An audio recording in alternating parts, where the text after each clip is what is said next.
तो आज मित्रों हम गणित में कुछ गणितीय सांकेतिक चिन्ह जो गणित में प्रयोग किए जाते हैं उनका यहाँ पर आपको डेमोन्स्ट्रेशन दे रहे हैं, आपको बता रहे हैं कि गणित में कौन कौन से चिन्हों का उपयोग किया जाता है।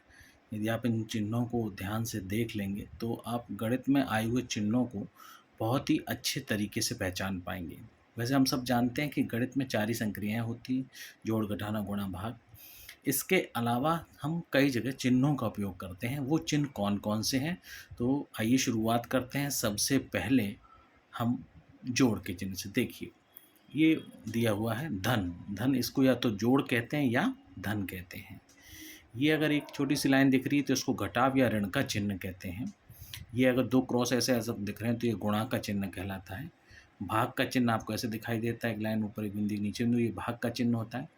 यदि 2 बिंदियाँ हैं और बीच में एक बिंदी दी है, बाल्टी का शेप इस तरह से बनना है तो इसको चूकी या क्योंकि कहते हैं।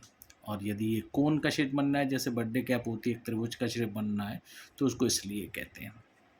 दूसरी चीज़, ये जो चिन्ह आपको दिख रहा है, 2 लाइन ऊपर से चलते चले आ रहे हैं, देखिए अपन, तो ये बराबर का कहलाता है। यदि ये कट जाए, ऐसे बराबर लिख के ऐसे बीच में से क्रॉस कर दिया, तो इसका मतलब है कि वो बराबर नहीं है।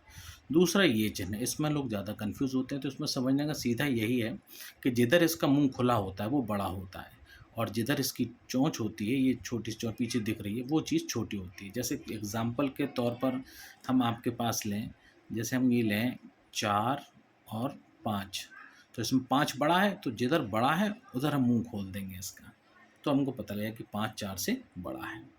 ये अगर इस तरीके के चिन्ह नीचे चिन्ह लगा है तो बड़ा या बराबर है, इधर लगा है तो छोटा या बराबर है। यदि एक आपको रेखा दिख रही है, उसके नीचे एक दूसरी लाइन दिख रही है, तो एक दूसरे के साथ यदि वो 90 डिग्री का कोण बना रही है तो वो लंब कहलाती है। 2 किरणें यदि आपस में झुकी हुई हों तो वो कोण बनाती हैं। अगर एक दूसरे से 90 डिग्री पे हैं तो वो समकोण कहलाती हैं। फिर आता है ये वृत्त, इसको वृत्त कहते हैं। ये 2 डायमेंशनल फिगर होता है और ये त्रिभुज का चिन्ह है।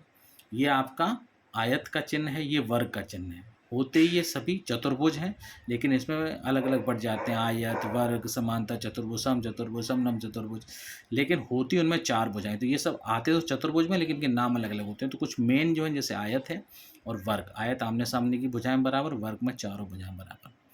दूसरी चीज़, बात होती है वर्गमूल की, तो वर्गमूल का चिन्ह ये होता है और 2 लिखा होगा यहाँ पर। 2 का मतलब ये वर्गमूल है, और अगर यहाँ पर 3 लिखा है तो इसका मतलब ये घनमूल है। इसी तरीके से यहाँ देखिए, अब आप ऊपर वाले में देखेंगे तो हमने लिखा है y पे घात 0। 0 यानी कि इसका मतलब होता है अंश।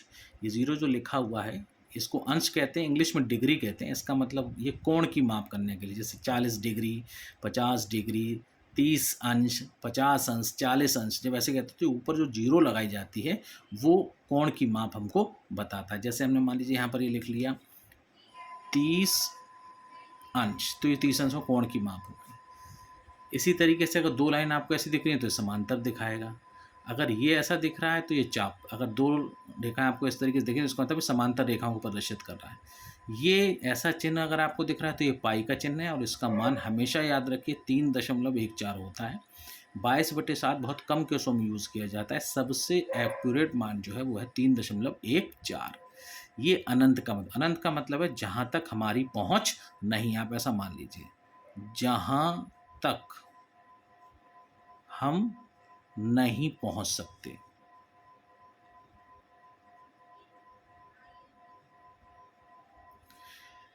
ये छोटा कोष्टक है, ये मझला कोष्टक है, ये बड़ा कोष्टक है। अगर हम इनको जब खोलते हैं तो सबसे पहले जहाँ छोटा कोष्टक होता है उसको खोलते हैं, फिर मझले को खोलते हैं और फिर बड़े को। मतलब अगर इनको सीक्वेंस देखा जाए तो इस तरीके से होता है। ये पहले छोटा कोष्टक खोला जाता है, उसके बाद फिर मझला खोला जाता है, और उसके बाद फिर ये बड़ा वाला खोला जाता है। ये इनका खोलने का क्रम है, पहला, दूसरा, तीसरा। अगर 2 बिंदियाँ ऐसे आपको दिख रही हैं तो ये अनुपात कहलाता है, और यदि 4 बिंदियाँ इस तरीके से दिख रही हैं तो ये समानुपात कहलाता है। अगर खाली n लिखा है तो ये प्राकृतिक संख्याओं को डिनोट करता है। आपको मालूम है प्राकृतिक संख्याएं कहाँ से शुरू होती हैं, 1 2 3 और कहाँ तक जाती हैं, अनंत तक जाती हैं। i लिखा है तो पूर्णांक होता है। यदि आपको एक रेखा दिख रही है जिसमें दोनों ओर एरो लगा है तो ये हमेशा रेखा को प्रदर्शित करती है, क्योंकि रेखा की लंबाई अनंत होती है, इसलिए दोनों तरफ की तरफ ये बढ़ती है, असीमित होती है, तो इसलिए इसको रेखा कहते हैं।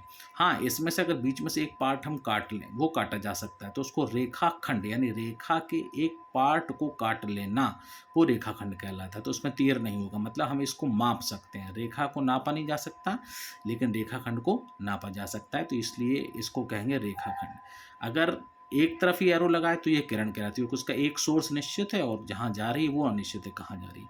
अगर ये चिन्ह आपको दिख रहा है 2 जीरो बीच में, तो ये प्रतिशत का चिन्ह होता है। प्रतिशत का मतलब हमेशा ध्यान रखिए 1/100, ये प्रतिशत का चिन्ह होता है। ये प्रति का, किसी का प्रति अगर बताना है कि उसकी दर कितनी है, कि उन्होंने कहा उसकी स्पीड कितनी है, तो उन्होंने कहा उसकी स्पीड है 50 किलोमीटर पर आवर। तो ये जो पर है, ये प्रति जो है कि 1 घंटे में 50 किलोमीटर, तो ये जो प्रति चलती है वो इसका चिन्ह ये है, यानी कि इसकी स्पीड अगर हम माने कहते हैं कि 50 किलोमीटर प्रति घंटा, प्रति मतलब 1 घंटे में 50 किलोमीटर चल रही है। 2 आपको ऐसे ऊपर आइकन दिखाई दें तो ये इंच का चिन्ह होता है, अगर एक ही दिखाई दे तो फुट, जैसे मैंने लिखा है 6 फुट 5 इंच। और अगर ये आपको ऊपर ऐसे 2 नीचे लाइन दिखाई दें तो ये सर्वांग सम का चिन्ह। सर्वांग सम का मतलब होता है एक जैसी चीज़, यानी 2 त्रिभुज हैं, मान लो दोनों त्रिभुज समबाहु त्रिभुज हैं, हर मिरर इमेज दिख रही है, तो वो दोनों आपस में कैसे कहलाएंगे, सर्वांगसम कहलाएंगे। तो इसकी सहायता से अगर आप इन चिन्हों को पूरा एक बार थोड़ा चले जाएंगे, देख लेंगे, तो आपको गणित में जब आप करेंगे तो इन चिन्हों का ही ज़्यादातर उपयोग हुआ है, और आप बहुत ही आराम से इन चिन्हों को देख कर समझ कर अपने गणित को और भी अच्छा कर सकते हैं। धन्यवाद।